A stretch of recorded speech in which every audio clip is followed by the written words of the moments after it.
네, 정용실의 뉴스 브런치 듣고 계신 지금 시각 10시 34분입니다. 시인의 시선으로 뉴스와 세상을 보는 시시한가 시간입니다. 오늘도 방수진 시인 잘해 주셨어요. 어서 오세요. 네, 반갑습니다. 오늘 어떤 얘기 좀 해볼까요? 혹시 아나운서님께서는 MBTI라는 거 혹시 들어봤죠? 네, 요즘 네. 굉장히 유행하고 있는데요. 이게 회사 들어오면 많이들 해요. 네.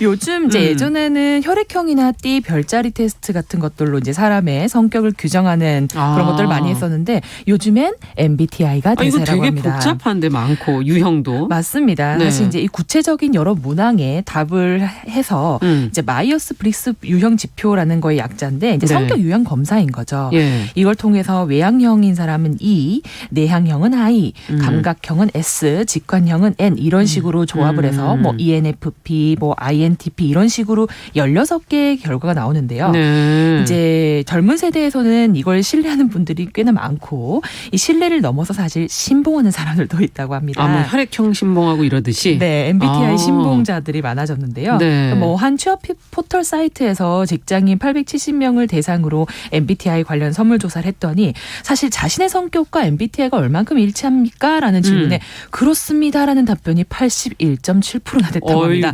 굉장히 믿는 사람이 많다는 결과죠. 네. 뭐 언론이나 이렇게 증권사에서 투자 성향도 MBTI처럼 진단하기도 하고요. 네. 언론에서는 뭐 자기의 인터뷰에 유명인이 이런 MBTI다라고 이제 실는 경우도 있고 최근에는 김연아 선수도 자신의 MBTI를 팬들이 묻자 나는 사교적인 외교관형이다. ESFJ다라고 공개했다고 합니다. 뭐 야당의 한 대선 주자도 최근 자신의 MBTI를 공개하면서 굉장히 대중과 겨냥한 어떤 소통하기 위해서 소통의 시도가 아니었나 싶습니다. 자, 근데 정말 어찌 보면 이런 유형이니까 이런 거 좋아해, 이런 거 못해, 너무 규정하는 거 아닌가 이런 생각도 좀 들기도 하고 스스로 그 틀에 갇히는 거 아닐까? 네. 뭐 이런 생각도 들고 또 상대한테 나 이런 사람이니까 그냥 그렇게 해줘 이렇게 들리기도 하거든요. 저는. 맞습니다. 말씀 주셨던 것처럼 나는 이러이러한 유형이니 이래라고 하는 규정되는 것들이 사실상 본인을 너무 규정화되는 부분도 있고요. 네. 사실 저는 두 가지 측면에서 조금 위험한 부분이 있다고 생각이 듭니다.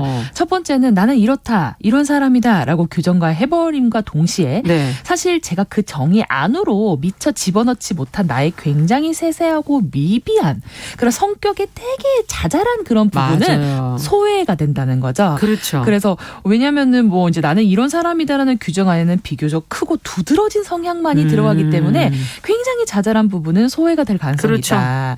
두 번째는 나는 이렇다, 이런 사람이다라고 말하면서 타인의 지적이나 어떤 타인의 불편한 표현에서 비교적 굉장히 빠르고 편하게 면죄부를 받을 수 있다라는 거죠. 원래 그게 아니었다면 그랬어, 미안해, 몰랐어라고 하는 반응이 그래? 내가 좀 이런 성격이라 네가 좀 이해해 이렇게 반응이 될 수 있다라는 거죠. 네. 그러다가 뭐 또 검사 다시 해보면 다르게 나올 수도 있지 않나. 네, 맞습니다. 그런 생각도 드네요. 지금 떠도는 이런 온라인상의 간단한 MBTI 검사지가 사실상 전문 정신건강의학과에서 진행하는 검사지에 비해서는 굉장히 미비하다고 해요. 그렇죠. 사실 이게 정확도를 사실상 의심해볼 만도 한데요. 뭐 산도 강물도 변하는데 사람도 좀 세월에 따라 변하지 않을까요? 그럼요. 그래서 오늘 한 MBTI와 사실 10년 뒤가 또 똑같다고 누가 자신할 수 있을지 그것도 좀 궁금합니다. 방수진 씨는 어떠세요? 어떤 유형이시고 믿으세요? 저도 뭐 사실 안 믿는 건 아닌데 이제 맹신은 아니고요. 말씀드렸다시피 사람이 조금씩 변한다고 말씀드렸잖아요. 그래서 저도 좀 변하는 게 아닌가 생각이 드는 게 저는 분명 일전에 검사했을 때는 이제 자유로운 활동가 ENFP가 나왔었거든요. 근데 세상에 이번에 다시 이 방송을 준비하면서 제가 다시 한번 해봤더니 정의로운 사회운동가가 나온 거예요.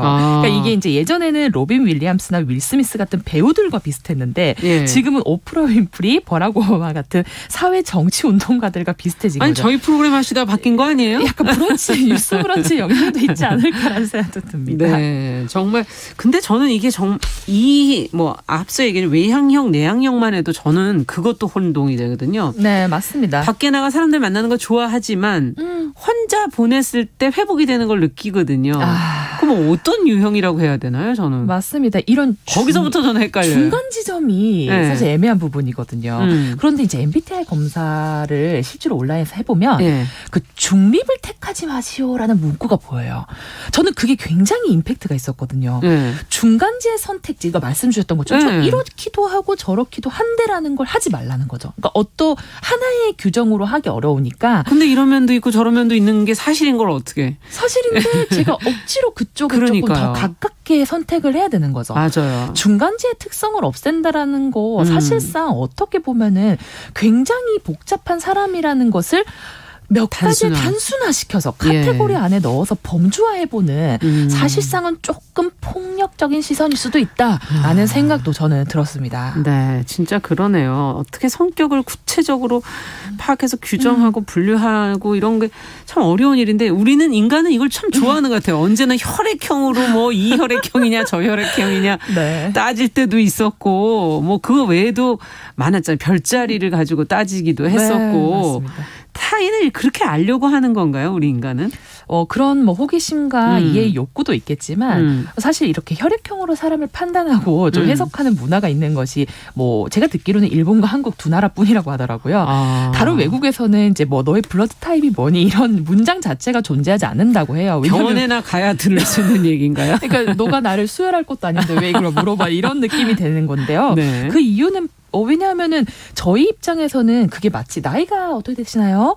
이것이 그렇죠. 그런 비슷한 동급의 질문인데 네. 듣는 사람에 있어서는 좀 다르게 느껴질 수 있다라는 건데요. 사실 이렇게 혈액형이나 MBTI를 통해서 사실상 이렇게 상대방의 정보를 굉장히 쉽게 얻는 건데 그렇죠. 이게 어떤 사람을 이해하고 해석하는 데는 최소한의 물리적 시간과 노력이 필요한데 맞아요. 너무 쉽게 이렇게 정보를 얻다 보니까 오히려 그것이 그 사람을 이해하는 데 있어서 가림막이나 색안경이 될 수 있다고 저는 보거든요. 그러네요. 만약에 제가 A형이에요 라고 하면 순간 저희 머릿속에는 그런 생각이 들죠. 흔히 말하는 소심하겠다. 맞아요. 아니면 세심하겠다. 네. 그런데 그 사람이 굉장히 대담하게 행동했을 때 혼란을 겪게 되는 거죠. 맞아.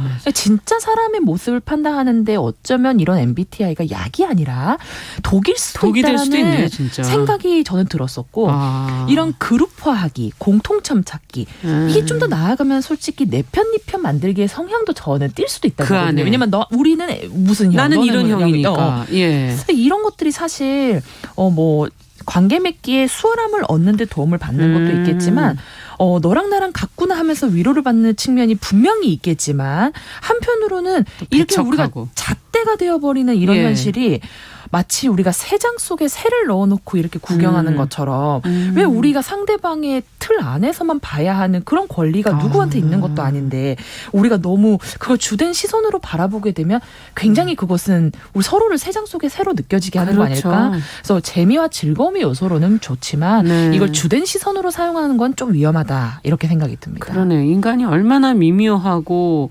다양하고 고유한 그 성격들을 갖고 있는지. 그럼요. 예. 자, 그렇다면 이와 관련해서는 뭐 어떤 시를 읽어야 되는 건가요? 네. 그래서 저는 앞에서 말씀드렸던 것처럼 이 새장 속의 새가 이미지로 싹 떠올랐거든요. 그래서 교과서에서 배웠던 익숙한 작품 중에 하나인 김광석의 성북동 비둘기 이 작품이 생각이 났습니다.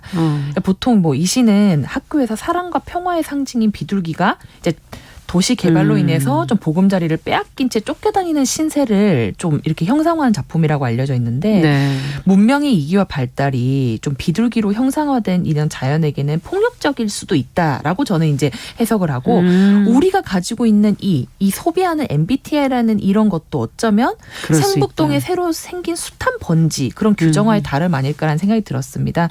그래서 요거 잠시 마지막으로 조금 제가 읽어드리고 이제 마무리를 하면 될 것 같아요. 근데 저희 삶 속에 MBTI라는 색안경이 생기면서 좀 너무 투명한 시선이 사라진 게 아닌가 이런 생각을 해보면서 시를 좀 읽어보면 어떨까 싶습니다. 들으면서 저희 시시한가는 마무리하도록 하죠. 낭독하겠습니다.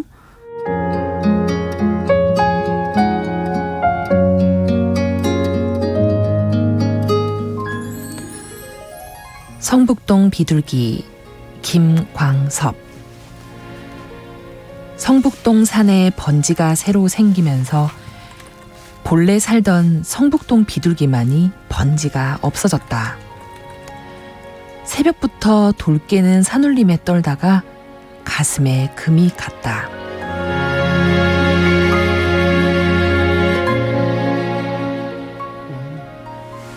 양수지 시인과 시시한가 MBTI에 관한 이야기 나눠봤습니다.